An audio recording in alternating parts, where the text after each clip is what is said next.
Hello and welcome to this film review for Ash is the Purest White. This is quite a long film and it's not entirely what I thought it was.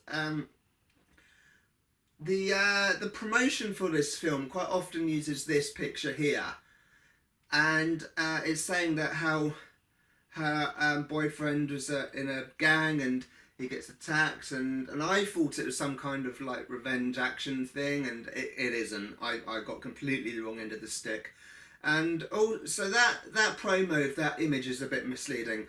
But also, right at the beginning, they use a tune, which I've completely forgotten the name of. I do know it somewhere in the back of my mind. Anyway, it's the tune that traditionally on Chinese films is the tune that they use whenever they're portraying the character Wong Fei Hong. Character is possibly the wrong word because it was a real person.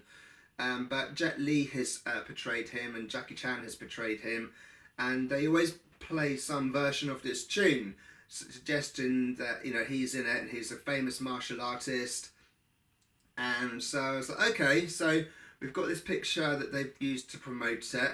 It looks like it's some kind of action film. They've got this music which suggests maybe it's some kind of kung fu film, and no, it isn't. It's not at all. It's like a tragic love story without a happy ending. There's no happy ending on this film. It starts off, what year did it start? 2000, 2001, I think, something like that, and it goes all the way up to 2018. So there's quite a few big jumps in between. Where basically the main character, she goes to jail, so it's illegal to have a firearm in China, and then it moves forwards, and then she's trying to reconnect with her boyfriend, who's like the leader of this gang, but he's not interested, and then it jumps forwards in time again, and he comes back, and it's a bit of a spoiler, but yeah, there's no real conclusion to the story. It's like I don't know, I mean, I watched it because I was reading good things about it, but I think I got the wrong end of the stick what kind of film it was going to be. And I don't know if I enjoyed it as much as I think I should have enjoyed it. I mean, I quickly realised that actually this is a different film to what I think. But, nah, the thing is, whenever I say that I don't like a film, there's always somebody who disagrees with me. I mean, I don't know why I bother doing film reviews, because every time I don't like a film, someone's like, oh, you didn't like this. I mean, it wasn't a perfect film. It was an okay film. It was an adequate film. I've seen other films do similar things better, I think. Like gang violence or relationships falling apart, and yeah, and there's a lot of empty scenes. I felt a lot of scenes that just didn't go anywhere, and scenes that were pointless. Like, I mean, at one point she's talking to this guy on a train. She's heading back home, I think, or somewhere, and he's talking to her, and that scene doesn't really go anywhere. There's no point to that scene. In fact, there's no point to a lot of the scenes, really. It's not a brilliant film.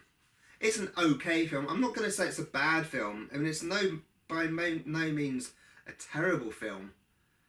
But there's a lot of it that they could edit down. I mean, it's well over 2 hours, this film, and I feel that it could be re-edited to be maybe an hour and a half, hour and 45 minutes. If you just take out all the bits that just don't do anything for the film, and actually then it might actually be a decent watch.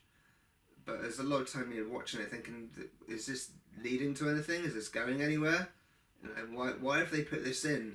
The whole train scene is towards the end of the film. That whole bit, it's like, what was the point of that? What was the actual point of any of that?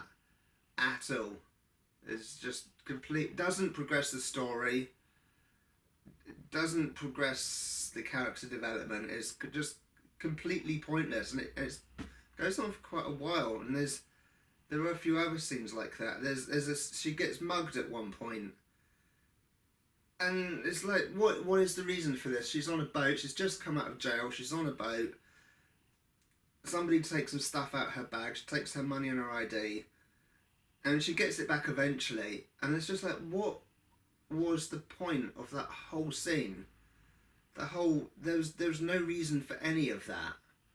I just felt like that all the way through. So yeah. Anyway, so that's my opinion on Ashes the Purest. Why? I'm sorry I didn't think it was amazing. And I know every time a film gets really good reviews online and people seem to rave about it, and then I say, actually I didn't think much of it. People don't like that, but all I can do is give you my honest opinion, and my honest opinion was it just wasn't as good as what some people make out. So anyway, I've got other film reviews coming up. I've got some idea of what I'm going to review next. I did write on Facebook ages ago what I'm going to review. I have to go back and have a look at what I wrote. Oh, if you're not on my Facebook page, you can click on that. I update it sometimes when I remember. All the other socials, I think I'm on pretty much all the socials. Anyway, my next video will be whatever the hell I feel like making. So I'll see you then. Bye.